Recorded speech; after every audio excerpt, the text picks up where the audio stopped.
Please listen carefully.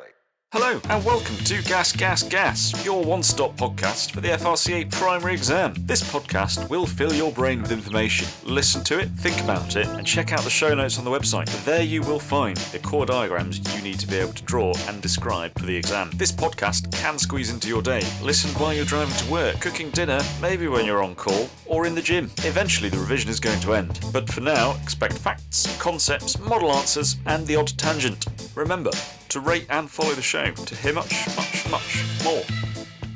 Hello, and welcome to the inaugural podcast of GasGasGas. Thanks for being here. The title of today is Rocuronium. We're going to quickly talk about when and where. We're going to go through a model answer, and then we're going to talk about those core concepts which are going to inform your paralysing agent choices. So without further faffage, here we go. So Roc is a non-depolarising muscle relaxant.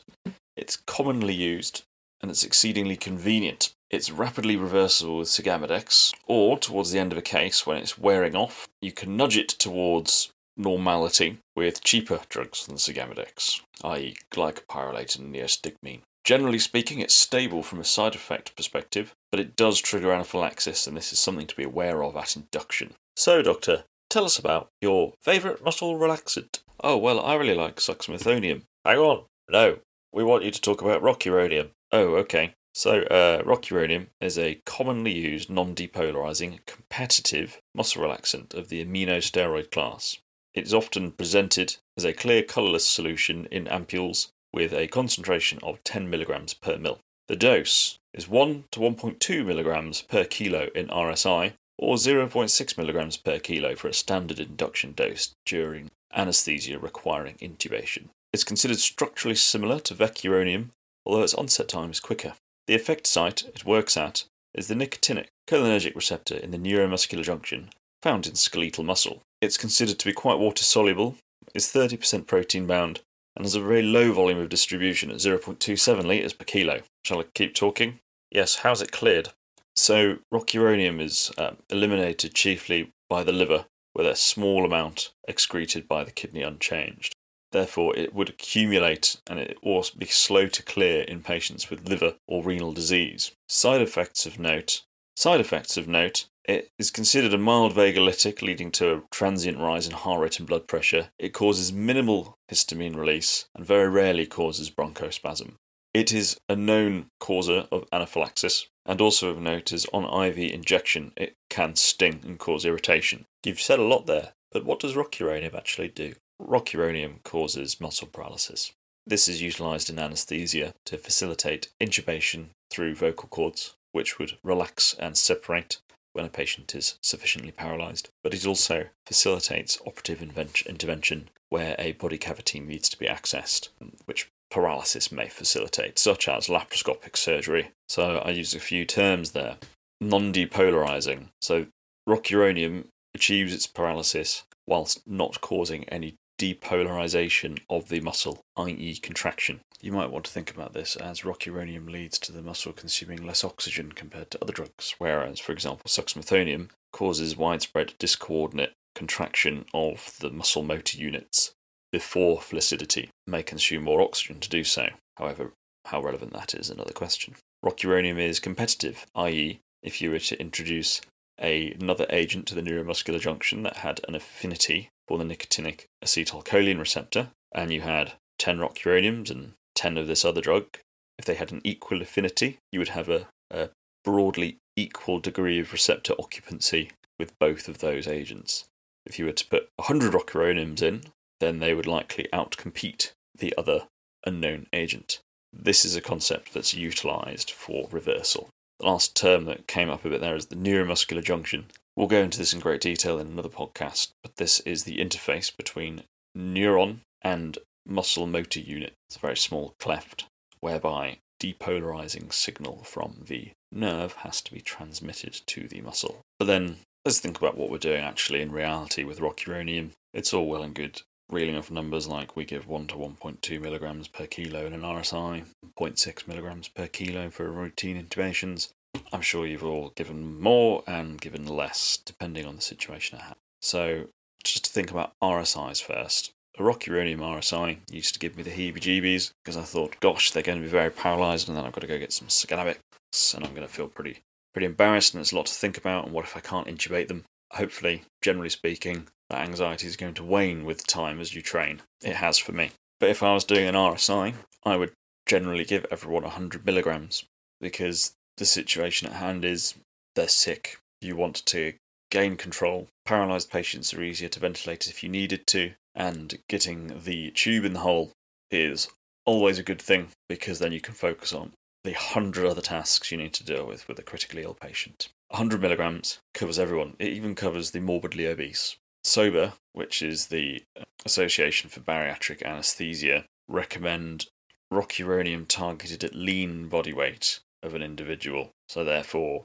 everyone will end up sufficiently paralysed with 100 milligrams, pretty much. Unless you're talking very, very, very muscular individual, in which case you might need to think twice and give them a bit more. The things to remember when you're thinking about this dose is it's got very low volume of distribution, it's very water soluble, so it doesn't really get into the fat, so it doesn't matter so much if they're morbidly obese. When you're going down the route of in theatres elective cases, some people prefer Rocuronium, some people like Rocuronium, some people like Roc because you can bail out at the end and not think too hard about the dose if you just use Sugammadex, which appears to be a tendency that's slowly increasing as Sugammadex is now cheaper. Most people would probably give less Rocuronium than 0.6 milligrams per kilo and accept that they'll have to wait longer to intubate. At the classic intubating dose, it's 1.5 minute wait, whereas with Rocuronium at 0.5 milligrams per kilo, you're looking at about a 3-minute wait. So you might as well pick one you like or just mix and match as you see fit.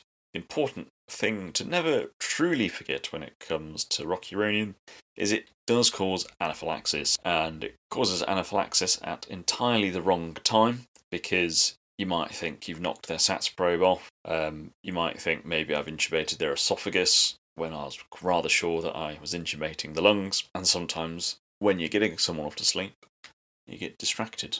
That 3-minute wait for paralysis to fully cook with your track, or your 1.5 with your rock, you might start daydreaming or talking to the ODP. Bad news, don't do that. My experience was the SATS trace disappeared, and we were fiddling around with the SATS probe wondering why it wasn't working, before maybe about 20 seconds later we thought, oh hang on, the SATS probe's fine, and it's just because there's no pulsatile flow in their finger anymore because they've gone into florid anaphylaxis. Do you treat anaphylaxis with Sugammadex? The jury's out. No one's officially said yes or no. There's case reports that suggest that it works really well. I would argue that if you've got an anaphylactogenic drug floating around in your plasma, it's going to keep triggering any mast cells that weren't triggered or are partially triggered until your liver clears it. Mopping that up probably is only a good thing, and I would 9 times out of 10 I think give it, and I have given it for Roc anaphylaxis in the single event. Roc is less potent than Rocuronium. I mentioned Rocuronium earlier. This is to illustrate a principle called Bowman principle. Bowman principle suggests that if you are using a less potent agent, you have to give more of it in order to have the same effect. However, because you're adding more, and it's a competitive molecule, you actually paradoxically achieve a faster onset time than you would otherwise expect with a supposedly weaker drug. The other thing to note with Rocuronium as another immunosteroid is Sugammadex works for Rocuronium too.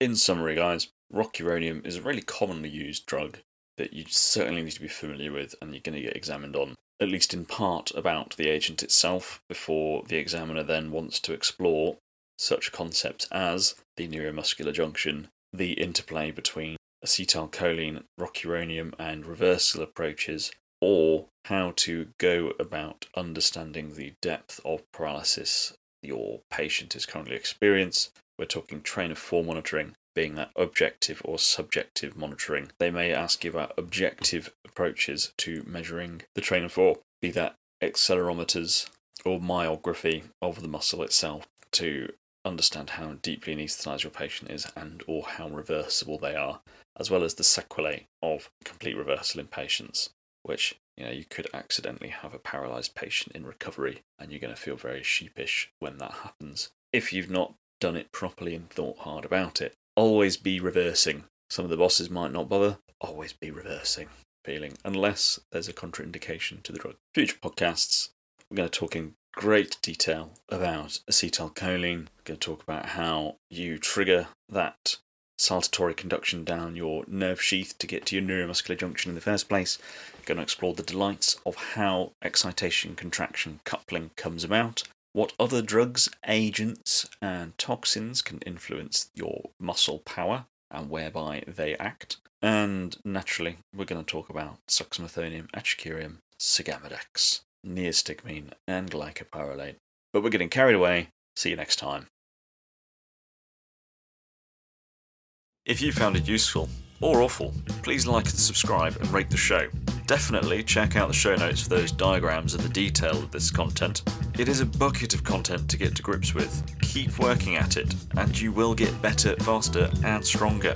It is vital to keep your interest live for the science that we're covering and not overcook yourself. You will be amazed by what you know come exam day. Don't freak out. Keep studying.